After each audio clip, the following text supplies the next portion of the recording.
Steve and I were doing some planning for college with Matt Sanders, and he said to Steve, well, you only have 7 years left with Mary Catherine before she leaves. And that hit me like a ton of bricks. I realized I only have 7 years to have her in her heart be ready to face the world and then to raise a family and to teach them all the things I need her to know. And I started praying to God, God, what is it? What do I have to teach her? So then I got this panic of, oh, we've got to do so much. God, what is it? What is it that I've got to do? And he did what he does to me a lot of times, and that was say, shut up, Lori, and give it a minute. And I did. I shut up. So then once I was quiet for a minute, I heard from God, the only thing that Mary Catherine needs, the only thing Lily needs, the only thing Charlotte needs, is to just be in my will, to follow me. Simple as that. If they follow me, they'll marry the right person. If they follow me, they'll be in the right career. If they follow me, all that other stuff will fade away, and they will be okay. Man, tell me what you want to be when you grow up. Star Wars character. A ballerina. I want to be a dentist. I am going with an army man. My entire family goes into the army. We've got to answer the question, what do we want our kids to be when they leave us? And that is followers of Christ, centered in His will. And once we got that answer, things became easier. That every time the children come to this building, there has to be an intention and a purpose to what we're doing.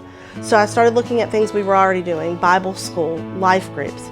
Well, our children's life groups are all about relationships. That's what we try to form when we're in life group. We try to teach our kids to love each other and to love the world around them. And so that piece was extremely important because Jesus was extremely relational. When we started with Wednesday nights, we have such a short time, but we've got to be together as a church family. And that time was all about eating and fellowshipping and being a family. And so many times our kids have the same volunteers, and it's not because it's bad, it's those are the people are called. But our kids need to know everybody. And so that is a time where as a church body, all of us get together and we invest in the life of a child. And we do that by working on hiding God's word in our heart. It's the time where we're learning those scriptures to be able to test everything we do against. But all the adults, no matter what age, get comfortable with a kid. It doesn't have to be a bunch. To get into God's word and to hide that in their hearts. Sunday night then leaves a piece where we learn who Christ was and what He looked like so that we know whether or not we follow Him. And that's going to follow the studies that the adults are doing. They may be a small study on patience, it may be a huge study on love. Whatever those aspects of Christ that we're studying, we will do as we mimic what the adults are learning as well.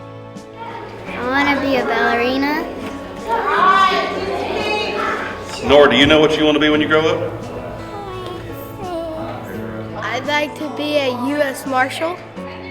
So we've got to spend the time investing, whether that means that you're one-on-one with a kid because that's your comfort zone, or you're cutting and pasting with a preschooler, or you're leading a group of 40 in a study. Whatever that means, whatever you're comfortable with, there's a place for you in our children's ministry.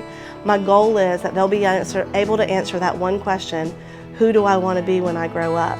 And it won't be so-and-so's wife or this career, but it will be a follower of Christ and maybe those things as well.